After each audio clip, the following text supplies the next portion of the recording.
আপনাদের সকলকে জানার মহল চ্যানেলের মধ্যে আন্তরিক মোবারকবাদ, শুভেচ্ছা ও প্রাণঢালা অভিনন্দন। দরবেশের কাছে সকল প্রশ্নের জবাব রয়েছে। এরকম কোনো প্রশ্ন নাই যে প্রশ্নের জবাব তার কাছে নেই। তার শহরত, তার পরিচয় পৃথিবীর আনাচে কানাচে ছড়িয়ে পড়েছে। ওই এলাকার এক ধনাঢ্যবান ব্যক্তির দিলের মধ্যে শুধুমাত্র একটি প্রশ্নেরই জবাব চাই, যে আমি খুশি কেন না, আমি খুশি কোথায় পাব। এই ৯-১০ অক্ষরের পুটলি হাতে নিয়ে সে দরবেশের খোঁজে লেগে পড়লেন। দরবেশ তার দরবেশি হালত নিয়ে জঙ্গলার মধ্যে আল্লাহ সুবহানাহু ওয়া তাআলার জিকিরে মশগুল ছিল। এদিকে ওই ব্যবসায়ী তাকে খুঁজতে খুঁজতে সেই জঙ্গলার মধ্যে গিয়ে পৌঁছল। তাকে গিয়ে জিজ্ঞাসা করলো যে, হুজুর, আমি খুশি কেন না, আমি খুশি কোথায় পাব। এ কথা শোনার সাথে সাথে দরবেশ অট্ট হাসিতে হেসে পড়লেন। এরপর দরবেশ জিজ্ঞাসা করলেন যে, তোমার কাছে সবচেয়ে প্রিয় জিনিস কি? তখন ওই ধনাঢ্যবান ব্যবসায়ী বলল যে, আমার কাছে সবচেয়ে মূল্যবান এবং দামি জিনিস হচ্ছে একটি নীল হীরা। দরবেশ বলল যে, সেটি কোথায়? তখন ওই তাজের ব্যবসায়ী ধনাঢ্যবান ব্যক্তি তার মাথায় রাখা টুপিটি হাতে নিয়ে তার একটি পাট আলাদা করে ভিতর থেকে হীরাটি বের করলেন এবং দরবেশ বলতে লাগলো যে, হুজুর, এই হীরেটি আমার ৩ পূর্বপুরুষের সারা জীবনের অর্থ সম্পদ দিয়ে কিনেছি। আমার দাদার যত অর্থ সম্পদ রয়েছে তা আমার বাবাকে দিয়েছি। দাদার রেখে যাওয়ার সমস্ত অর্থ সম্পদ আমার বাবা বিক্রি করে স্বর্ণতে রূপান্তরিত করল। বাবার জিন্দিগির যত আয় উপার্জন আসে সব কিছু আমি পেলাম। আমি ওগুলো সবকে একত্রিত করে তাকে স্বর্ণে রূপান্তরিত করা। এরপরে আমার জীবনের সমস্ত আয় ইনকাম একত্রিত করে স্বর্ণে রূপান্তরিত করলাম এবং এই ৩ পুরুষের এই অট্টালিকার ধন সম্পদ দিয়ে আমি এই নীল হীরাটি কিনলাম। দরবেশ যখন এই হীরাটি দেখল তখন ব্যবসায়ীর হাত থেকে হীরাটা নিয়ে খুব জোরে দৌড় মারলেন। দরবেশ দৌড়াতে দৌড়াতে অনেক দূর চলে যাচ্ছে। এদিকে ধনাঢ্যবান ব্যক্তিও দরবেশের পিছনে পিছনে দৌড়াচ্ছে এবং দরবেশকে বিভিন্নভাবে বিভিন্ন রকমের গালমন্দ করতে লাগলো।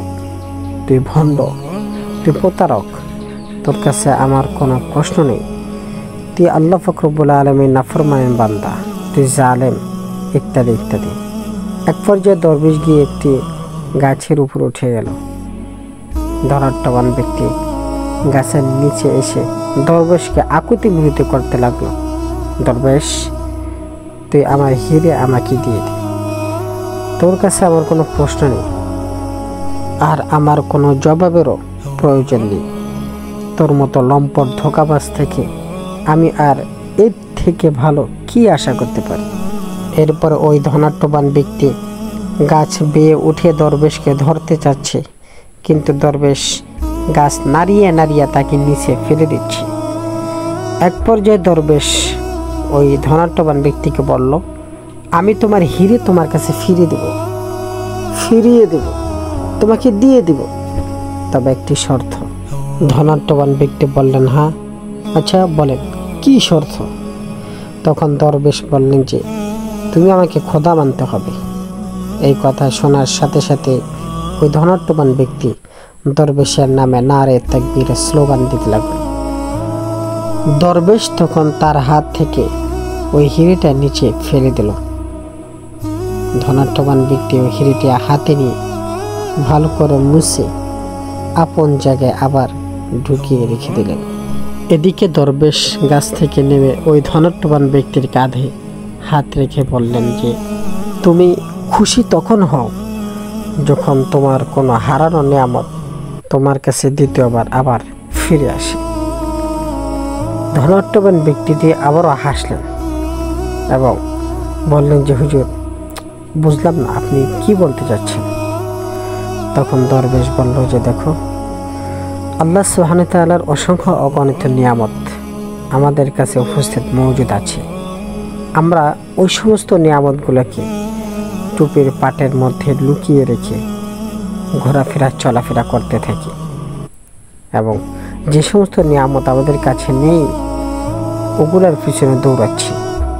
অথচ যে সমস্ত নিয়ামত আল্লাহ পাক রব্বুল আলামিন আমাদেরকে দিয়েছে, তা আমি যে নিয়ামত খুঁজতেছি ওই নিয়ামতের চাইতে শত শত হাজার লক্ষ কোটি গুণ বেশি উত্তম নিয়ামত। কিন্তু আমরা ওই সমস্ত নিয়ামতের কদর, ওই সমস্ত নিয়ামতের মর্যাদা বুঝতে পারি না যতক্ষণ না আমাদের কাছ থেকে তা দূরে সরে দেয়। যেমন হিরেটি যতক্ষণ তোমার কাছে ছিল ততক্ষণ পর্যন্ত তুমি তার কিমত বুঝতে পারোনি। যখন তোমার হাত থেকে তা চলে গিয়েছে, নিয়ামত তোমার কাছ থেকে আল্লাহ পাক রব্বুল আলামিন ছিনে নিয়েছে, তখনই তোমার অনুভব হচ্ছে যে হ্যাঁ, এটি কত বড় নিয়ামত তোমার আমার জন্য ছিল। এরপরে হিরেটি যখন তুমি পেলে, তখন দেওয়ানা পাগল মজনুর মতো হাসতে শুরু করলে। তুমি অনেক খুশি হয়ে গিয়েছ, তুমি তোমার হারানো হিরে ফিরে ফেলে। এরকমভাবে আল্লাহ পাক রব্বুল আলামিন যে সমস্ত নিয়ামত আমাদের কাছ থেকে নিয়ে যায়, ওই সমস্ত নিয়ামত আমরা আবার দ্বিতীয়বার ফিরে পেলেই আমরা আবারও খুশি হয়েছি। দরবেশ একটু নিঃশ্বাস নিয়ে কথাকে জারি রেখে আবারও বলতে লাগলেন যে দেখো, এটি হচ্ছে তোমার প্রশ্নের জবাব। তোমার কাছে আল্লাহ পাক রব্বুল আলামিনের দিয়া অনেক নিয়ামত আছে, কিন্তু ওই সমস্ত নিয়ামতগুলা হারিয়ে যাওয়ার পর যে অনুভূতিটা তোমার ভিতরে কাজ করার প্রয়োজন ছিল, ওটা এতদিন ধরে তুমি অনুভব করতে পারোনি। তোমার কাছ থেকে যখন তোমার নিয়ামতকে ছিনিয়ে নেওয়া হয়েছে, তখন তুমি বুঝতে পেরেছো যে এই নিয়ামতের মূল্য, দাম, কদর, মর্যাদা কতটা বেশি। তাই এখন তোমার কাছে সব নিয়ামত উপস্থিত আছে, সুতরাং তুমি আর কখনোই দুঃখী হবে না। তুমি সর্বদা সুখে থাকবে, সর্বদা হাসিখুশি থাকবে, সর্বদা শান্তিতে থাকবে, কারণ তোমার কাছে আল্লাহ পাক রব্বুল আলামিনের সমস্ত নিয়ামত রয়েছে। এখন তুমি আর বলতে পারবে না যে আমি খুশি কেন নয়, সুখ শান্তি আমি কোথায় পাবো।